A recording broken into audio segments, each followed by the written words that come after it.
Hey everybody, welcome back to the B. Dawson Show. Today I have a special guest, serial entrepreneur from Seattle, Washington, Steve Jenkins. How you doing, buddy? I'm great. How are you? Yeah, great. Thank you for joining us on the show today. My pleasure.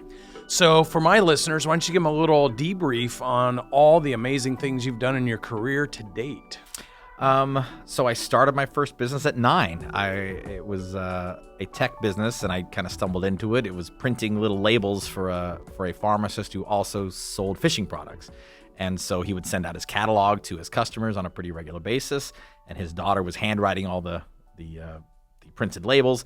And so I convinced him that I could type all his names and addresses into a computer, into my Commodore 64, save it on my big 5 1/4 inch floppy, and that I could just press print and have a full batch of mailing labels printed for him.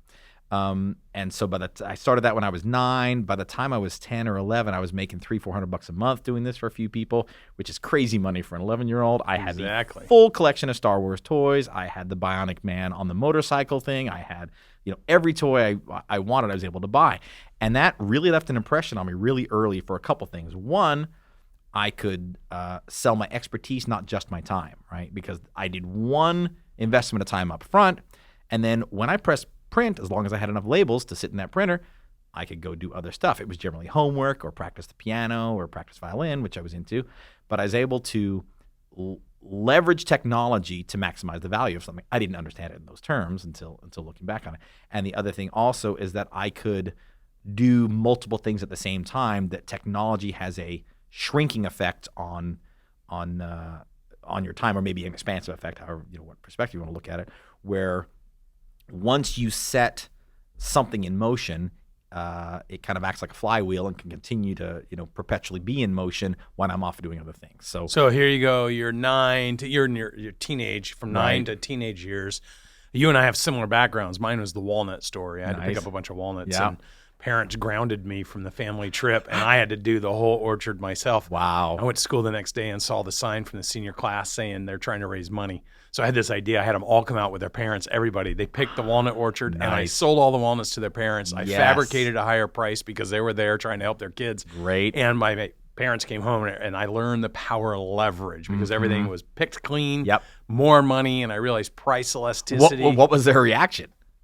I got more trouble because I was about to say, I'll bet you got in trouble, right? Yeah. See, our brains just work different. Listen, this is important because here you go. You got a guy who is a serial entrepreneur, but he learned these lessons from 9 to a teenager, and I've read in the news that you've had at least a couple liquidity events for tens of millions of dollars. So this isn't like you learn little lessons. You've learned big lessons and applied them into your career.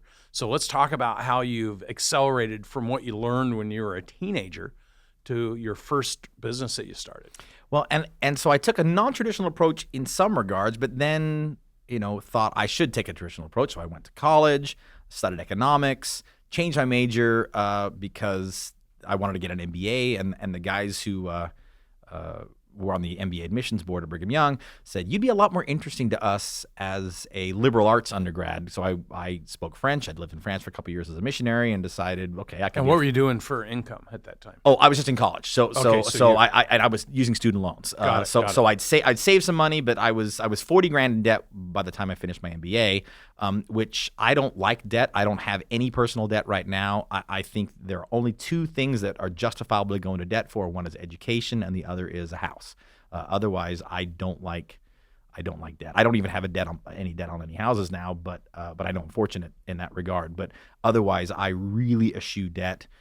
Even for leverage purposes, I had a finance professor who said there are good eaters and good sleepers, and I love my sleep. But I also love to eat, a little bit. So I'm not too safe all the time. Although I've been told that what I think is not risky to somebody else is crazy risk. So I think my perspective on risk is a little bit skewed as a result of my personality. It's all relative, of course, right? So followed a pretty traditional path, but thought I was headed to Wall Street, thought I was going to work for an investment bank. Is that what your passion? I thought it was, but I had thought that because of how that was portrayed through media and how I thought people would think that was cool. It was really important, for me to be recognized as successful and ahead of the curve and the youngest to do this and the first person to do that. that has mellowed out. It didn't ever go away in me. I still wake up every morning ready to fight, but I think I'm a lot smarter in how I fight now. So you graduated. You had this entrepreneur experience as a kid, so it was in the it back was of your mind. still there, and I had started another project just for fun while I was in college. I was in grad school actually, and I had just seen it as a hobby, and it was developing digital content online. It was essentially a blog, but blogs didn't exist then. I didn't call it a blog, and looking back on it, that's what it was. It was a blog where I talked about how to solve technical problems with the Windows operating system. And so Windows 95 had just come out. There's a big marketing blitz behind Windows 95. I was writing content to tell people, here's how you hook it up to the internet, because Microsoft hadn't given any thought to how the internet was going to take off. Yeah. And so all of the things they'd built into Windows 95 for LAN-based networking, where what that means is, a local area network, computers talking to each other, just in the same building. Whereas all the internet is the ability for computers to talk to each other in different buildings. That's really all the internet is. So they hadn't given any thought to the latter, but they'd given a lot of thought to the former. And I discovered it was very easy to make a few minor tweaks and fake computers into thinking they were on the same local network, when in reality they were across the internet from each other. Looking back on it, it was not very secure. There was no real security measures on the internet back then. It was just, if you could do it, you do it. So I started with as simple of things as, here's how to print to a printer in another state, or you can play Hearts, on Microsoft Windows with people in 4 different locations, and do it over the internet as if you'd trick the computer into being on the local network. That transitioned into evaluating shareware, which is software you try out before you buy, and then you decide if you want to keep it or you want to pay for it, which turned into a big download service. And so that's when I sold that company. It was to CNET, who turned it into what is now download.com. So here's what I'm hearing you say, and this is what I talk to my listeners and talk to business owners about. Real money doesn't flow to people with degrees. Real money doesn't flow to great salespeople. Real money flows to problem solvers who use their education or use their people skills to solve bigger problems. And what I'm hearing you say is that all the way from 9 years old, you've had a brain of problem solving and leverage. Like, that's how you view the world. Because when you talk about the labels, and then you talk about downloading software, those are all solving problems for people. That's exactly how I see it. And I really do like figuring things out. I loved Rubik's Cubes when I was a kid, because that's a problem I could solve, and it's clear you solved it, right? Yep. There's no debating whether you solved a Rubik's Cube or not. It's solved or it's not. And my favorite video game still to this day is Tetris. It is a nonstop mathematical problem that gets harder and faster and more difficult literally every second you play. And so that's what you like, solving that problem in business. I do. I like solving any problem. Yep. It's just, in order to be able to eat and support my Italian car habit, I've had to solve the kind of problems that would fund such endeavors. But really, truthfully, I gain the same amount of just emotional pleasure from solving a Rubik's Cube as I would, if a business issue. Yeah, or if I figured out the cure for cancer. I mean, I'm sure the world would benefit from one more than the other, and I would be compensated more greatly from one versus the other. But just emotionally, that feeling of yes is just as pure, regardless of what the problem is. So how many businesses have you started in your career? Let's see. If you start if I include that little label printing one as one, I was self-employed as a teenager as an actor. I did some commercials and TV movies and stuff, and even got to join the Screen Actors Guild. So I was a union actor. It was awesome. So I consider that self-employment. Yeah. But really just kind of loved, being on sets and being involved. It was just a blast. And part of me, everyone in my high school thought that that's what I was going to do for a living. They thought I was going to be an actor. If you read my yearbook, it's like, see you in Hollywood and all this kind of stuff. And I sometimes wonder, what my life would have been like had I tried. I'd probably be a waiter somewhere, or who knows? Maybe it would have worked out. Probably have less money. Probably maybe. But and then I started WinFiles. Then rolled that out into with that download site. We built a lot of what I call plumbing to kind of be able to publish that content. And so, by removing the content, when you have the skeletal structure of the plumbing left in place, you can now leverage that, or that concept of leverage again, right? You can leverage that And that business ended up selling for almost 5 times more than the content-based Isn't that one, crazy? Right? I sold plumbing for 5x what the water was. This is an interesting concept because one of the things I talk to entrepreneurs about is they get so focused on the what they do that rarely do they think about the what they do is really just the conduit to the real thing. And if they're not thinking about the real thing, they miss huge opportunities. If you would have thought the plumbing is for the what, the one thing you were doing, but then you woke up and realized the one thing I was doing has its own value. The plumbing structure has infinite value. It's infinite because it's more replicatable, right? Yep. Is that a word? Sure. We'll say it. I think the best example of that today is Amazon, right? They started as a bookstore. When they rolled out Amazon Web Services, AWS, I recognized immediately the power in that. I went, that's where they're going to make their money. Amazon sells a lot of water, right? They sell a lot of product, but their real power is that fact that they had built up infrastructure and redundancy and minimal latency and all those tech, geeky words that make delivering content or selling e-commerce products online easy and a good customer experience. They strip out their store and hand over the keys to, all of their infrastructure and hard drives and DNS and all of that geeky stuff that they were using to build the world's biggest bookstore. I don't know if that division makes more money yet than them selling their water. I guarantee if it doesn't already, it will one day. Yeah, that's the real value. Yeah, right? Absolutely. And they dominate because they can handle the logistics with anything. Well, it's the original 1849 gold rush, right? There were a few people who struck it rich. Most people didn't. The people who really struck it rich, the people selling shovels, TNT, and wheelbarrows. So I now want to sell whatever the industry is that I want to get into.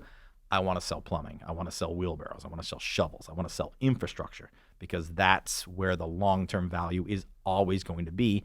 And I even think it's less risky because other people get to experiment with, will this water sell? Will that water sell?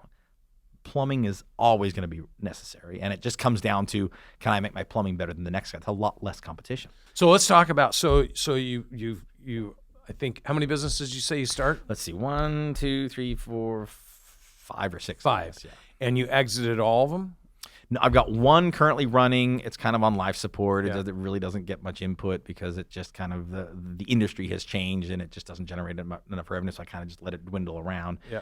And right now I'm toying with a few different ideas of what kind of plumbing I can sell. Yeah. So that's my question is what's next for you? Like what's the next big thing? You've done some very successful things. I think one of your exits was 56 million and one was one was about 12 and one was about 50. Yeah. So, I mean, those are great exits. So, and then you have something you can't talk about. Well, I don't know if I'm ready to talk about it yet. Yeah, there you go. And not because I'm afraid of someone stealing the idea, because I'll be honest, I don't think there's much power in ideas. I think the power is in execution. Yeah, I'm never afraid to tell anybody my idea. The idea is just not fully cooked yet, and so I'd rather show you a cake, even if it's not frosted, rather than the ingredients. But I have there's a few concepts I've been thinking of. One is about online community. I hate the current direction of social media. I hate the pressure it puts on people to curate their existence. There's a great Norm Macdonald joke where he talks about how he's got his grandfather has one picture. He's got one picture of his great grandfather, and the look on his great grandfather's face for the whole time is, "Hurry up and take this picture. I got to get home and feed the hogs." Right? Yeah. Whereas what it's going to be, 20 years from now is, "Hey, would you like to see 10,000 pictures of my grandfather and everything he did every single day of his life?" We almost define our self-worth by how much people like us, and literally how much people like, as a verb, to click on something, what we post and what we curate. And I just see such a lack of authenticity because of what social media has done to put pressure on people to curate their image. And it's just kind of depressing. And I see that pressure specifically as a parent. And so one of the ideas I've got is to try and, I don't think that can be fixed, but maybe try to provide some alternatives to feeling that kind of pressure. Well, the government, if you read the most recent news, it sounds like they're not overly excited with how much is controlled by a handful of people when it comes to stories and data and information. And well, what they're upset about is governments generally don't like when private enterprise has more power than they do. Governments are about their power structures, right? And so if a government butts up against a larger power structure, they get a little nervous. And quite frankly, Google is more powerful than any government on the planet. Facebook might be more powerful than most. Because of information's power. You always hear information's power. So whoever's got the fastest line of information and can get the information to people globally, I mean, if we all had to be honest with ourselves right now and say, who has more dirt on me? The U.S. government or Google and Facebook? Yeah, exactly. It's not even close. Right? There are so many things that Google knows about me that the government doesn't, right? I have a device. We all, let's see, there's how many people in this room are going to, break the fourth wall 5, here? 6. Okay. So each of us, I guarantee, has at least one device either on our person or within inches of our person that has 2 high-def cameras, one facing that direction, one facing this direction, a listening device, a network connection, GPS. A GPS, so they can tell me what I'm saying. I mean, I sound like a tinfoil hat wearing kook, which I totally am. But you're right. That phone has. But that has all those things, and we just trust because the screen is black. And everything we're searching and looking at. Absolutely right. And we trust that, because the light's not on, that camera's not on. No, that might not be the case. Or just because it says I don't have 3 bars, I can't communicate or transmit anything. No, so whoever controls that data has so much more information, right? George Orwell would roll over in his grave if he knew that I have a device in my house that is constantly listening to me, and I want her to listen to me because I might need her at any moment. I might want to know what the weather is in Tahiti right now, right? So I can say, Alexa, what's the weather in Tahiti? And she'll tell me, but she is listening to me all the time. She's paying attention. And I have to trust that what they say is probably true, that, she only listens for the wake word and then she listens a different way. Of course they're listening, right? Yeah. So my wife hates the Amazon Alexa, doesn't want them anywhere in our house, but I love them because I like Makes your life easy. I'm willing to trade some privacy for convenience, but I understand what I'm doing. I also run some technology in my house that blocks a lot of the outgoing requests that device and many other devices like it. You would be shocked if you have a Roku at how much that device phones home to report what you're watching and when you're doing, and it's crazy. Yeah, interesting. So I don't know how we got talking about that, but anyway, it's. When you were building your businesses, because I think this is important, because the one thing of all the entrepreneurs mostly that I talk to, when we were young, there was some things that we did that immediately gave us the concept of leverage and helping others and looking at things going, there's got to be an easier way to do it, right? Yeah, my paper route was the first experience I had with that, right? It was back in the time where you had to go collect to get paid. Right? Yep. It was before people you were responsible for throwing the papers and getting the money. I had to go knock on doors, and I don't remember what day it was, but that was my least favorite part of the job. I love delivering papers. I loved, except for Sunday. Everybody hated Sunday, right? But I had a really great route. It was my neighborhood. It was a big loop. It was a perfect route. Man, I hated collect. And every time I go, I would think, there's got to be a better way to do this. I couldn't imagine that better way would be a series of 16 numbers that, correlates with a little card in your pocket that you now have on file and they can strike it. But I knew there was a better way. I was too young to realize what that way was. But I think that really is the mark of an entrepreneur is they're questioning everything. Like, is this really the best we can do? Is this really the best I can do? Is this really the best society can do? And if it's not, and you can create something in a way that is desirable to society and they're willing to pay something for it, you can generate financial success. Create a business. Yeah. Where I have to be really careful in the direction that I'm going with the technology project I'm working on now is I'm a big believer in, if you do not pay for the product, you are the product. So you don't pay for Facebook. Right? Other people pay Facebook for you. You don't pay for Twitter. Other people pay Twitter for you. So I've promised myself I'm never going to launch a product or service that is not actually the product or service, which means people always going to have to pay me for what we're doing, which is tough in a world where people think they're getting things from Instagram and Twitter and Facebook and everybody's and used to freeware. They think it's free, but somebody's paying for it. It's just you're the product, and you just don't realize it. So that's one of a the good challenges. analogy. I haven't heard that before, so I want to have you say that again and we'll highlight this, but I want to make sure I heard you correctly. If you're not paying for the product, you are the product. Absolutely. So it's a tool or a vehicle to connect to you so that you can be sold something. Or you can be sold to somebody else so that they can hopefully sell something to you later, that's right? And maybe even not directly, right? They just might be trying to sell data about your behavior. They might just want to be able to predict behavior based on, well, we say aggregate data, but really they can get right down to you. I mean, again, I'm sounding like a tinfoil hat. No, it's a crazy person, but it's reality. We have an intercompany portal that we've developed with my business partners. We've used it for 10 years, and we put a lot of content on there. And people are like, "Oh, we should have been using all the free content." And I'm like, I don't want the information being used differently. We're using it to understand business and talk about very specific things and protect and create our community so that they can get information, act on it, and improve personal, professional, financial life, whatever they're trying to do. But it's relative to where we can help them. When you start going to all these free programs, you start get interjected in other people's initiatives or being marketed to, and because nothing's really free. Yeah. Ever. I mean, there's just no incentive for people to do things without compensation. That's humans are wired to gather resources. So when you were going and building your company and you were learning, like, what are some of the books you read? Like, how did you stumble through the scaling process? Like, what resources did you go to? Yeah. So a lot of the exposure I got to books were what I was reading for school. And so a few that I read in school that I really liked, J. Conrad Levinson's Guerrilla Marketing is one of my favorite books. And almost without exception, a lot of these people who write a book, a great business book, a great self-help book, they try to parlay that into a whole system. And almost without fail, book 2, 3, 4, 5 is nowhere near as good as the original. So I tend to just like the original in a series, and then not mess with them. So I love Guerrilla Marketing. I don't like anything Guerrilla Marketing 4X. Hate all those. So Michael Gerber's E-Myth Revisited, which I see on the shelves all over the place here. That was assigned reading in one of my classes. Love that book. It is the book that I buy the most often on Amazon because I'm going to give it to someone. Yep. I buy that book. I write a little dedication to the front about how meaningful it was to me, and I give it away. And the professor that actually exposed me to that book is good friends with Michael Gerber.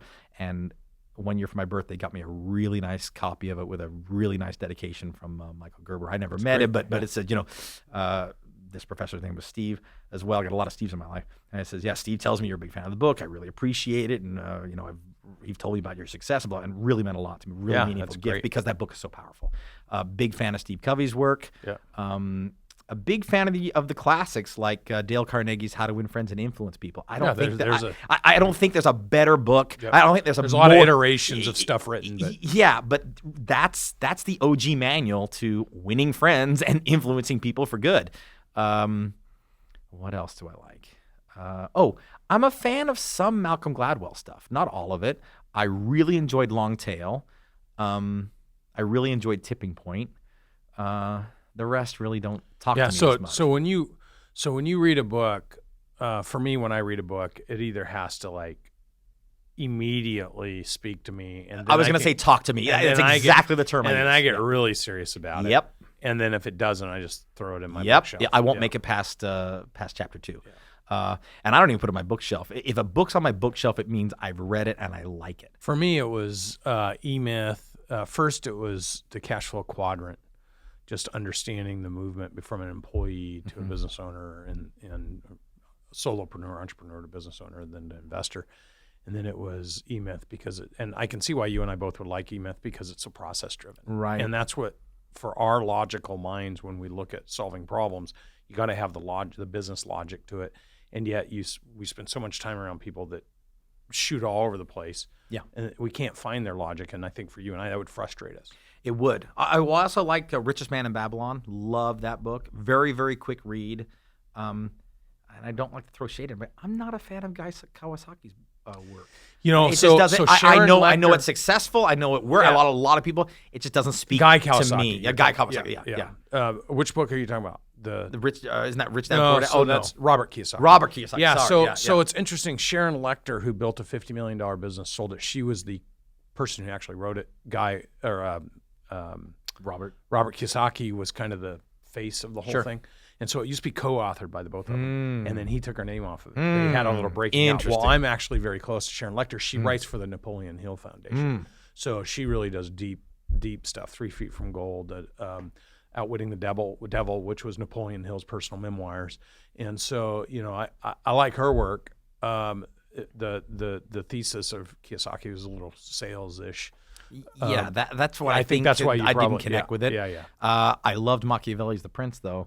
I've read it in English and French. I like the French version better. It's probably closer to Italian. I'm a huge Jim Collins fan. Like Jim Collins.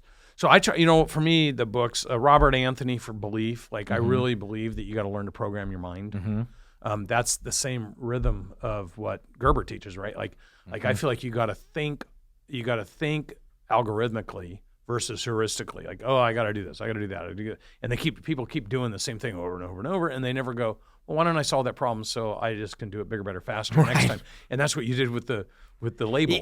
Exactly. You're why do you keep doing this? There's got to be a better way. I would rather solve the problem once and sell the solution multiple times, right? Rather than reinvent the same wheel over Whereas and over. I think people take pleasure. What's crazy is people take pleasure in solving the same problem over and over because they feel like they can. I'm conquering this problem. I'm good at it. I get that in some sense. So, for example, over the last couple years, I don't know how it happened, but my wife and I are both ecstatic that it did.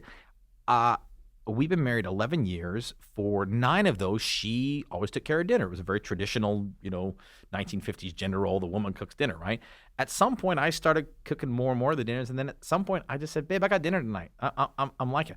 I now enjoy the process of going to a grocery store. I don't know what I'm going to make for dinner, and I go to a grocery store probably nearly every day because I enjoy this process. And so I have the same problem that I have to solve. What's the family going to eat for dinner? But maybe because there's no financial aspect of it, I really enjoy that repetitive process. I enjoy being at the store, making the decision, bringing it home, and then crazy, I love repetitive tasks when I'm cooking. I love chopping things up. I like slicing things. I like solving the problem of how am I going to season this? Does it taste right? It doesn't. And so that feels like a really Sisyphean effort, right? I'm rolling that rock so up the one of the wheel every rules time. on the I can't use big words. Is you can't use a word I don't know. Okay, so Sisyphus was a Greek tragic character who was cursed to roll a stone up to the top of the hill every day, and then when he wake up in the morning, the stone was at the bottom of the hill, and so he was cursed to do the same thing, the same task every day, and the task meant nothing. It was just effort for effort's sake. That was his curse, right? So a large effort that is fruitless, that's what you call Sisyphean after Sisyphus. Wow. So there's your $50 word for the day. Yeah. Don't direct message me and ask me to spell it. Starts with an S. You can Google it. It's always great having entrepreneurs on the show, hearing your story, and I appreciate you taking the time to come talk to us. And thanks for joining us on the B. Dawson Show. It's my pleasure. Thank you so much. Yeah, appreciate it.